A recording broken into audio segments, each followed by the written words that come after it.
Welcome to Comic Talk, where everyone can come and indulge in all things comic related, whether it be movies, TV shows, cartoons, video games, or just comics themselves. If you love comic books, then show it by hitting that subscribe button to help this precious media that we all love thrive and flourish.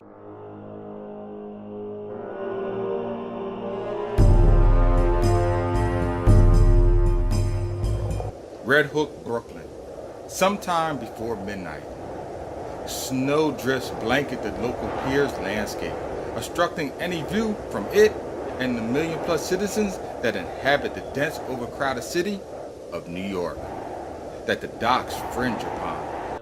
But that is okay for these men who temporarily occupy this harbor's warehouse. All their deeds are best done away from prying eyes, and the less who know about their presence here, the better. Under the dim-lit fluorescent bulbs, two distinct groups of men gather together in the building's interior to hopefully consummate a deal that it will be both lucrative and prosperous for all those involved. The smell of wooden crates and sawdust fill the air as each participant and both parties look around the dark looming warehouse with surreptitious glances, trying to penetrate the dark recesses of the shadows for any lurking figures. With a stentorian tone, one man calls into the shadows for one of his subordinates to come into the light so that the merchandise may be inspected. But his call goes unanswered. In a nervous and agitated irritation, another man is sent into the ebony surrounding, disappearing as soon as he crosses the penumbra of the adjacent nearby staked crates. Seconds later, wheels of a dolly are heard groaning under the weight of a heavily laden load. With a click, the lid of the metal coffer is opened while simultaneously dislodging the pull ring of a handheld explosive. Instantly capitalizing on his Trojan horse, the Punisher emerges from the scene, delivering a hail of bullets on the disoriented gangsters. In a blink of an eye, men who were once feared by their peers become frightened lambs, scattered before the racist catamount. In desperation, they stampede for the doors, but find them locked from the outside. Realizing the futility of their current flight, they seek other avenues of escape, while their assailant is temporarily distracted.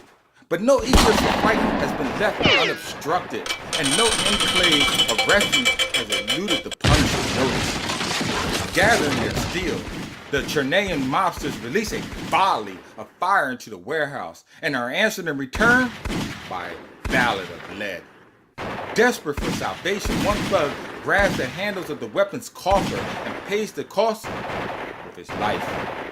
While his blood flows out into the warehouse floor, his associates reap the rewards of his sacrifice.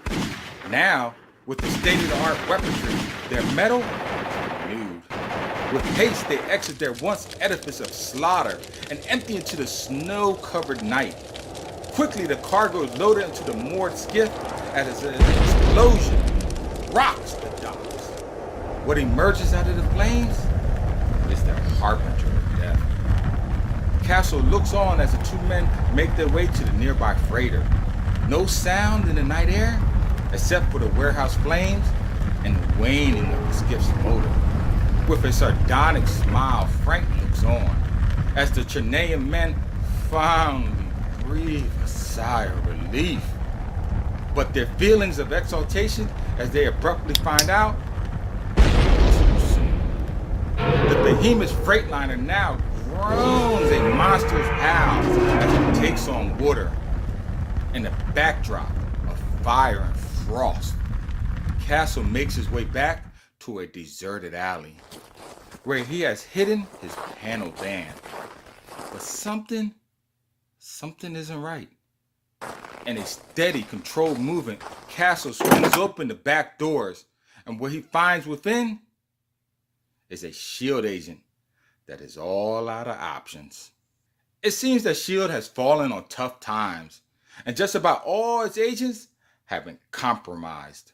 For now, Frank Castle, aka the Punisher, is Nick Fury's best option for a mission that, if left unattended, could lead to a compromise of the future integrity of S.H.I.E.L.D.'s reputation. In fact, Fury is so desperate that he tells Frank the whereabouts of Tony Stark's War Machine armor to use at his disposal to level the odds of this mission. What happened to S.H.I.E.L.D. that could make Fury so unhinged? What mission is so important that Fury will release the War Machine armor into the possession of the Punisher?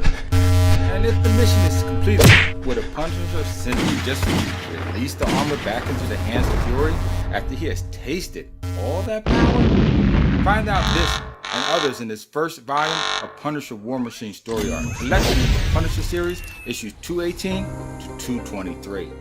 I must say I enjoyed this 6 comics and therefore give it a ranking of 3.5 out of 5, a ranking of very good read. Please visit my YouTube channel, Comic Talk, if you like this video for others like it. Tap that bell icon before you go, and by all means suggest other comic book story arcs you feel deserve the limelight. And as always, until next time, keep reading, my friends.